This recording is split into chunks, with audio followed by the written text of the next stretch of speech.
Findlay, it's been great to get to know you here at Keystone, and we just wanted to hear a little bit of your story. So why don't you tell me some of your past and how you got connected with God, and what's that journey been like for you? I grew up in Australia, and I had one friend that I knew went to church and nobody else, so I really wasn't exposed to it at all.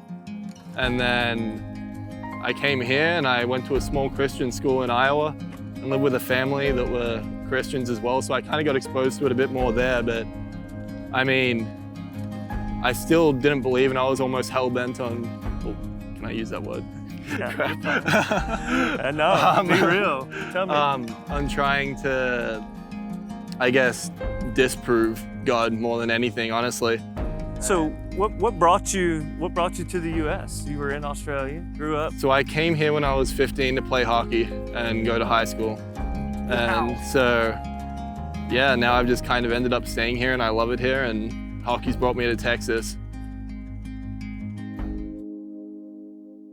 So Findlay, you're on a journey. You don't have a background with God, but He keeps popping into your journey. Yeah. Whether it's with a family in the U.S. or influences where you're literally trying to prove God's not real. Tell me about some of that journey.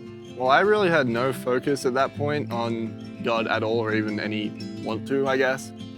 And then I remember watching the news, and there was a professional rugby player. He was pretty much just getting persecuted for something that I thought was pretty unfair, and he ended up losing his contract over it, pretty much over his Christian beliefs. That kind of got me thinking. I was like, I don't think that's right. I don't think that's fair in any way, shape, or form.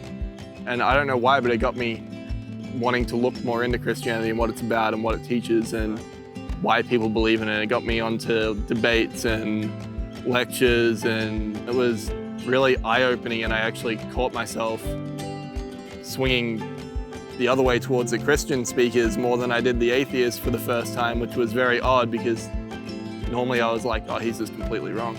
And so it definitely got me well along the way of going, this could actually be like true and God could be real, and I've just been so closed-minded to it this whole time. But you ended up back in the U.S. Before the COVID shutdown. And somehow you ended up at Keystone. Yeah, well, I ended up there. A friend invited me, and at that point, I did not believe in God. I was not a Christian or anything. Okay.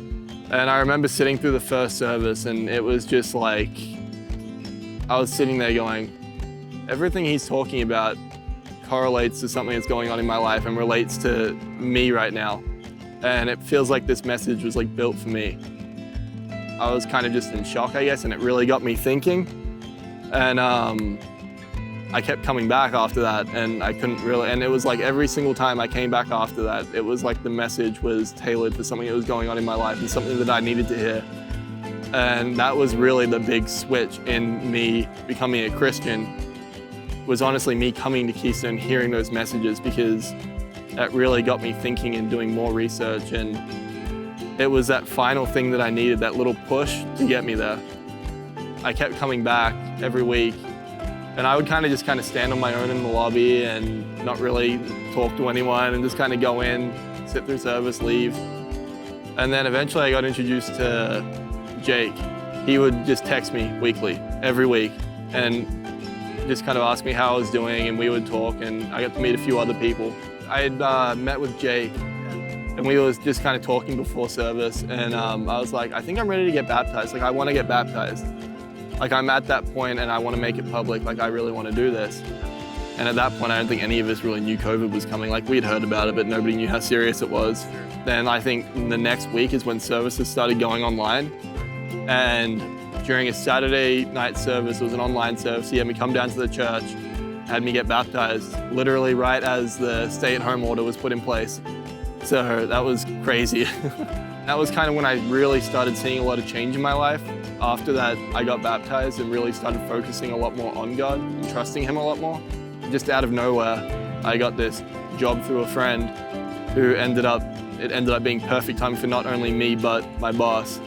And now they're pretty much like my mom and dad here in Texas. Like, it's a job that I could see myself doing for the rest of my life and that I absolutely love. It's an opportunity that not many people get.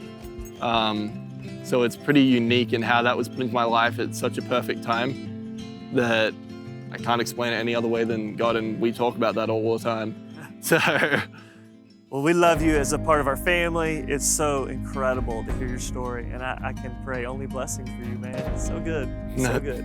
Thank you guys so much. I wouldn't be here, honestly, without Keystone, so and God, but yeah.